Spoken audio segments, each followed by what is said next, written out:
Otep à tous, bienvenue sur la chaîne des panafricanistes par essence, par conviction et par excellence. Celle des citoyens kémites par nécessité et obligation de combat.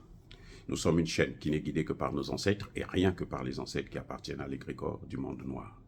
Par conséquent, nous ne croyons en aucun Dieu venu de l'étranger. Toutefois, cette vidéo n'est aucunement destinée à inciter à la haine ou à la violence, car nous menons un combat qui est d'abord et avant tout spirituel, intellectuel et démocratique. Ensuite, il est politique, géopolitique et géostratégique, contre l'impérialisme, le colonialisme, le néocolonialisme et l'endocolonat, qui sont tous qualifiés de crimes contre l'humanité. Nous menons ce combat sur la base du principe fondamental que nous avons hérité de nos ancêtres kémites, qui est celui de la Mahat, c'est-à-dire solidarité, vérité et justice.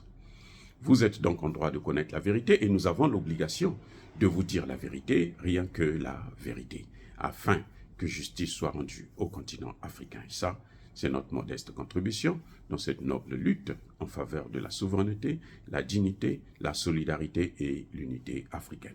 C'est exactement ça que nous appelons le panafricanisme. Bien-aimés frères et sœurs, le président Félix Tshisekedi sort de sa cécité politique. Il sort de son coma. Il commence maintenant à voir un peu les choses claires. Même si c'est vrai qu'il est allé prendre la SADC, qui ne fera rien, comme l'EAC, là, c'est du pareil au même. Hein. On prend les mêmes, on recommence. Même s'il a demandé le départ de la MONUSCO, qui tarde toujours à quitter le territoire congolais, parce qu'il quitte Béni pour aller dans une autre ville, ainsi de suite. Donc, on déshabille Pierre pour habiller Paul, quoi. C'est comme si on faisait le surplace. Cette fois-ci, la solution est trouvée. Elle est toute trouvée.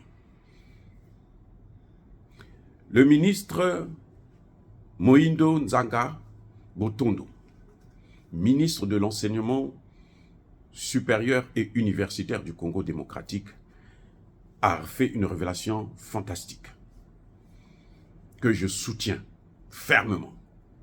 C'est qu'il faut former, d'ici 5 ans, 5 millions de réservistes congolais et les équiper, j'espère. Parce que vous ne les formez pas pour les laisser à la maison, vous les formez pour les équiper. D'autres, vous les intégrez à l'armée. Parce que de toutes les façons, cette guerre, il faut la voir en une guerre en long terme. Parce que ce n'est pas une guerre contre le M23, ce n'est pas une guerre contre le Rwanda ou l'Ouganda, c'est une guerre contre l'OTAN que le Congo est en train de mener. Donc, en matière de guerre, il faut toujours, le nombre joue de beaucoup. Le nombre et l'équipement. Quand vous êtes très nombreux, vous avez de fortes chances de gagner la guerre. Quand vous êtes bien équipé, vous avez de fortes chances de gagner la guerre. Mais même quand vous êtes nombreux, il faut aussi accompagner ça avec l'équipement et la détermination de la population. Si on mobilise 5 millions d'individus, le Rwanda fait à peine 16 ou je ne sais pas combien, 16 ou 20 millions de personnes. Ils ne peuvent pas faire le poids. Ceux qui sont en capacité de faire la guerre. Et le ministre a ajouté, dans le Kivu, tout homme et femme en l'âge de combattre, capable de combattre, doit être entraîné à faire la guerre. Ils doivent être équipés militairement. Je dis bien tout homme. Ça, c'est la solution que j'ai toujours prônée. Vous comprenez? J'ai toujours dit, la solution, ce n'est pas faire venir la l'EAC, la CEMAC, la MONUSCO. La MONUSCO, ça fait 24 ans qu'ils sont là. Ils n'ont rien foutu. Rien. Au contraire, la situation ne cesse de s'aggraver. Parce que maintenant, les rebelles occupent, les terroristes occupent les territoires. Et ça ne peut pas continuer comme ça. Donc, il faut maintenant des solutions fortes. Le président Tshisekedi, en 5 ans, il a formé 40 000 seulement. C'est insignifiant. Vraiment insignifiant. Dans un pays qui compte 120 millions d'habitants. Sur 120 millions d'habitants, il pouvait former 1 million, 2 millions quand même, en 5 ans. Mais, mieux vaut tard que jamais, il a décidé de former 5 millions. Tous les étudiants là doivent faire le service militaire. Ça doit être obligatoire. parce que le pays est attaqué. Et la guerre n'a pas encore commencé. Pour l'instant, on ne voit que le Rwanda et l'Ouganda.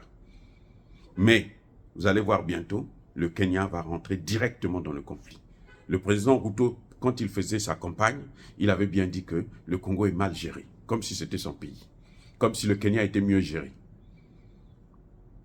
Et après, vous allez voir derrière eux ceux qui sont là. L'autre chose que je reproche à Tshisekedi, c'est de aller choisir des mercenaires français, alors qu'il sait très bien que derrière le Rwanda, il y a les États-Unis, il y a la France, il y a la Belgique, il y a l'Allemagne, il y a l'Angleterre, il y a toutes ces grandes puissances de l'OTAN. Donc, tu ne peux pas faire la guerre et espérer la gagner avec ceux qui ont mené la guerre. Le Congo a été mis sous embargo par les mêmes, la France, les États-Unis et les autres. Le Congo, vous voyez, ils sont sous embargo. Ils ont découvert ça il n'y a pas longtemps. Il y a à peine un an qu'ils ont découvert qu'ils sont sous embargo. On ne met pas un embargo sur un pays sans qu'il y ait l'aval de l'ONU ou des institutions sous-régionales. On met un embargo, nous on ne sait même pas, on voit, on subit seulement. Bref, le Premier ministre malien l'a dit, quand nous achetons des avions, nous donnons de l'argent aux États-Unis, en France et autres, dans les pays de l'OTAN, ils prennent notre argent, mais ils ne nous livrent jamais la marchandise. Voilà leur tactique pour affaiblir nos armées. Ils nous font dépenser de l'argent, ils nous escroquent en fait. C'est une escroquerie. Et ça ne peut plus continuer. Pour être donc logique à moi-même, parce que moi j'ai toujours condamné, j'ai critiqué sévèrement Tshisekedi, je me disais que c'est un fou. Nous savons qu'aujourd'hui, le 20 là, il y aura élection, et Fayulu, qui est mon candidat favori, n'a pas de chance. Ça c'est clair, il n'a aucune chance de gagner. Et probablement, il va finir par soutenir Katumbi. Oui, probablement il va finir par soutenir Katumbi. Donc, Katumbi, c'est un étranger. Katumbi n'est pas de père et de mère congolaise. Et Katumbi est candidat parce que l'OTAN, les États-Unis, la France, l'Allemagne, l'Angleterre, la Belgique, ils ont fait pression sur nos putains de députés de merde là, qui ont rejeté la loi Tchani, qui disait que pour être candidat, il faut être de père et de mère. Katumbi a plusieurs passeports étrangers, parce que Katumbi n'est pas de père et de mère. Et nous voyons, nous avons vu ce que ça fait avec Kabila, quand on n'est pas de père et de mère. Katumbi est venu, son premier discours à Goma, il dit « Moi, je ne veux pas utiliser les Sukhoi, qui datent depuis les années 1800. » Comme si en 1800, il y avait des Sukhoi. Je vous informe déjà qu'en 1800, les Sukhoi n'existaient pas. En 1800, les Sukhoi viennent d'arriver là, récemment, après les MiG. Quand on était jeune, c'était les MiG qu'on utilisait. MiG 25, MiG ceci, MiG cela. C'est après que les Russes ont inventé le Sukhoi. Donc Katumbi, il dit, déjà il ment, c'est un menteur, parce qu'en 1800, il n'y avait pas de Sukhoi. Et il dit, moi je veux vous amener le F-16. F-16, c'est l'avion américain. Maintenant, je vais vous dire une chose. Le F-16, là, les Américains ne vont pas donner ça au Congo. Parce que ce sont eux qui soutiennent le Rwanda. S'il faut donner le F-16, ils vont donner ça au Rwanda d'abord. Vous comprenez?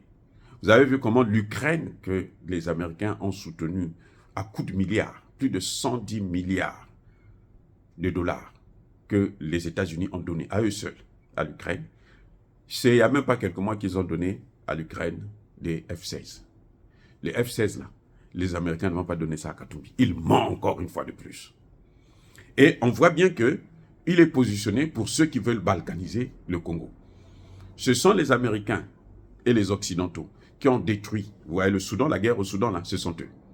Vous voyez la Somalie, la pauvreté, la crise, ce sont eux. Donc c'est la même chose qu'ils vont venir faire. C'est pour ça que moi je demande, j'appelle les Congolais à être logiques avec eux-mêmes. Nous voulons le Congo à nous, aux Congolais, pas aux étrangers. Pas à quelqu'un qui va venir diviser le Congo prendre une partie de terre pour donner.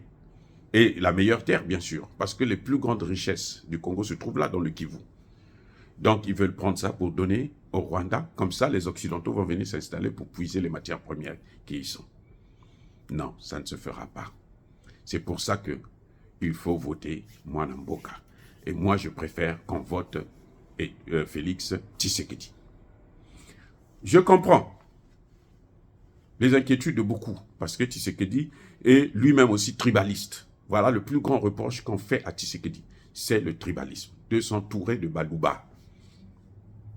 Vaut mieux que les Balouba qu'on gère le pays, que ce soit les étrangers qui gèrent votre pays. Parce que si ce sont les étrangers qui gèrent votre pays, c'est ça qu'on appelle la colonisation. C'est le début de l'esclavage. Et quand ces gens-là vont prendre le Kivu, là, parce que si c'est un étranger, il va leur sacrifier le Kivu. Et quand ils vont prendre le Kivu, ils vont carrément balkaniser. Le Congo, là, ils ont choisi de le balkaniser, peut-être même en 50 États. Parce que le Congo est trop grand, d'après eux. Comme si le Congo leur appartenait. Comme si le Congo allait flatter l'argent chez eux. Donc, je demande encore à tous les Congolais de s'unir autour de Tshisekedi. C'est à contre-cœur que je le fais. Mais je pense que le moindre mal, en tant que docteur en sciences politiques, le moindre mal pour le Congo, c'est Tshisekedi. Ce serait Katumbi, parce que Katumbi aussi est l'homme des pétroliers américains. Hein? Voilà, il faut le savoir. Mais Katumbi, Fayoulou, c'est l'homme des pétroliers américains. Ce serait le meilleur candidat, hein, le moindre mal. Mais il n'a aucune chance de gagner. Et les Congolais doivent voter massivement pour que ce soit clair, une victoire incontestable. Parce que là, nous voyons déjà que Tshisekedi peut aller jusqu'à 80% et 20% pour tous les candidats de l'opposition. Malgré quelques 4 ralliements autour de Katumbi, il ne fait pas le poids, il ne fait même pas 10%. Donc voilà, bien aimés frères et sœurs, ma position. Et j'espère que Tshisekedi va tenir son engagement de former 5 millions de Congolais, militairement, et de les équiper. C'est la seule raison qui me pousse à soutenir Tshisekedi. C'est la seule. Tout le reste, ça m'est égal. Moi, c'est pour ça. Parce que je préfère qu'il y ait la paix et qu'entre nous, on s'entende, on discute pour voir comment on peut surpasser le tribalisme. Dire cela, c'est inciter à la haine ou à la violence. Non. Il y a colère, il y a malem. Encore une fois de plus, sachez-le, que l'Occident est en guerre contre le Congo démocratique. Et donc, les Congolais doivent s'unir autour de quelqu'un qui fait l'unanimité, qui fait le plus l'unanimité, et de quelqu'un qui est à 100% congolais, parce que lui, il se souciera, plus ou moins, même ne serait-ce que pour ses enfants. Bien-aimés frères et sœurs, encore une fois de plus, je persiste et je signe, soyez bénis. Soyez abondamment bénis par le Dieu des Kémites et par nos ancêtres angélisés. Mais que tous ceux qui persécutent le continent africain le pillent et le déstabilisent. Qu'ils soient noirs, blancs, chinois, arabes, indiens, juifs, qui qu'ils soient punis, maudits, foudroyés, neutralisés, écrasés, effacés par ce Dieu des Kémites et par nos ancêtres angélisés. Vive l'Afrique éternelle, j'ai dit et j'assume.